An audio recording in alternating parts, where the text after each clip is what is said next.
la qualité de la donnée est absolument centrale dans l'immobilier aujourd'hui puisque on reçoit énormément de données en volume, mais aujourd'hui il faut traiter ce volume, il faut purifier et surtout on a pris beaucoup de retard. C'est-à-dire que le secteur immobilier, contrairement à d'autres industries, n'a pas vraiment travaillé cette notion de data quality, de qualité de la donnée. Et donc il faut purger une partie du passé. Et donc aujourd'hui, nous on se positionne vraiment comme un data quality manager, c'est-à-dire être en capacité de comparer différentes sources de données, de vérifier les incohérences, de choisir une source de données de référence et ensuite d'écrire des lois de management de la donnée à partir de ça. Voilà, la réglementation environnementale ESG devient aujourd'hui un peu le key metrics ou l'indicateur de référence pour les grands asset managers.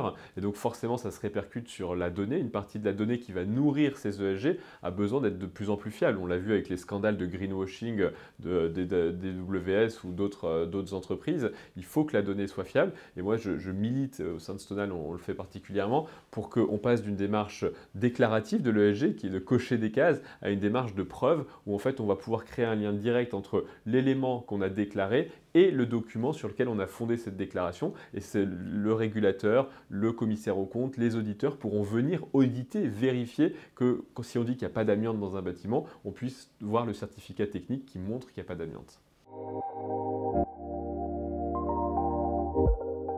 Eh bien, c'est un peu dans la lignée de ce que je viens de dire. La technologie principale pour nous, c'est des technologies de machine learning. En fait, on a éduqué des modèles, des algorithmes capables de lire les documents immobiliers et donc d'en extraire les données. Donc, on va leur donner des jeux de documents de plusieurs centaines, milliers, voire dizaines de milliers de documents. Ils vont être capables de les classer, de reconnaître ce qui est un bail, ce qui est un document technique lié à la maintenance de l'ascenseur, un document technique lié d'un bail et ainsi de suite, de pouvoir vraiment les différencier les uns des autres et ensuite d'aller à l'intérieur de ces documents pour en extraire ce qu'on appelle les métadonnées.